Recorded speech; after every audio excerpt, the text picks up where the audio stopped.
میرے محترم بزرگ اور دوستو، جہاں تک ہو سکے تقوی کا حق ادا کرنا چاہیے۔ تقوی ہی سے انسان کی زندگی میں نکھار آ سکتا ہے۔ اللہ تعالیٰ کا ارشاد ہے، یا ایھا الذین آمنوا اتقوا اللہ حق تقاتہ ولا تموتن الا وانتم مسلمون۔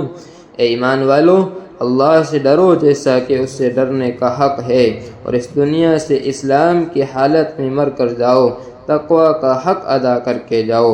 حضرت عبداللہ بن مسعود رضی اللہ عنہ نے حق تقوی کی تفسیر یہ فرمائی ہے، جو مرفوعاً خود رسول اللہ صلی اللہ علیہ وسلم سے بھی مروی ہے کہ حق تقوی یہ ہے کہ اللہ کی اطاعت ہر کام میں کی جائے، نافرمانی نہ کی جائے، اور اللہ کو ہمیشہ یاد رکھا جائے، کبھی فراموش نہ کیا جائے، اور ہمیشہ اس کا شکر ادا کریں، کبھی ناشکری نہ کریں۔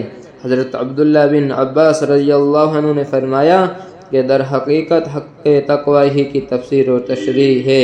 فاتقوا اللہ ما استطعتم میں مطلب یہ ہے کہ معاصی اور گناہوں سے بچنے میں اپنی پوری توانائی اور طاقت صرف کر دو تو حق تقوی ادا ہو جائے گا۔ این اللہ۔ حضرت عمر فاروق رضی اللہ عنہ ایک مرتبہ سفر میں تھے۔ اچانک شدت کی پیاس لگی تو آپ نے ایک جگہ ایک چرواہے کو دیکھا کہ وہ بکریاں چرا رہا ہے۔ آپ اس کے پاس تشریف لے گئے۔ آپ نے اس سے دودھ طلب کیا، مگر اس نے عذر کر دیا کہ میں مالک نہیں، اور بغیر مالک کی اجازت کے مجھے اس میں تصرف کا حق نہیں۔ حضرت عمر فاروق رضی اللہ عنہ نے جب اس چرواہے کا یہ معاملہ دیکھا تو آپ نے بطور آزمائش اس سے کہا کہ تو ایک بکری ہمارے ہاتھ فروخت کر دے، ہم اس کا دودھ پی لیں گے اور پھر اسے ذبح کر کے کھا بھی لیں گے۔ کہنے لگا کہ مالک کی اجازت کے بغیر میں یہ بھی نہیں کر سکتا۔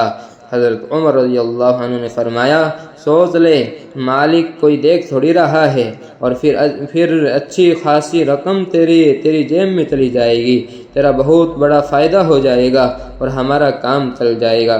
چرواہے نے جواب دیا، اے اجنبی مسافر، اگر مالک ہمیں نہیں دیکھ رہا ہے تو این اللہ، این اللہ، این اللہ، اللہ کہاں چلا جائے گا؟ اللہ کہاں چلا جائے گا؟ یعنی اللہ تو دیکھ رہا ہے۔ یہ حیرت انگیز جواب سن کر حضرت عمر فاروق رضی اللہ عنہ نے فرمایا، یقیناً جب تک اس امت میں ایسے متقی لوگ موجود ہیں تب تک یہ امت تباہ و برباد نہیں ہو سکتی۔ حضرت ابو ہریرہ رضی اللہ عنہ سے جب تقوی کی حقیقت دریافت کی گئی تو آپ نے ارشاد فرمایا کہ تمہارا کبھی کانٹوں بھری وادی سے گزر ہوا ہے؟ لوگوں نے کہا ہاں۔ پوچھا کہ تم اس وقت کیسے چلتے ہو؟ عرض کیا کہ ہر ممکن طریقے سے کانٹوں سے بچ کر نکلنے کی کوشش کرتے ہیں۔ حضرت ابو ہریرہ رضی اللہ عنہ نے فرمایا، اصل تقوی اسی کا نام ہے۔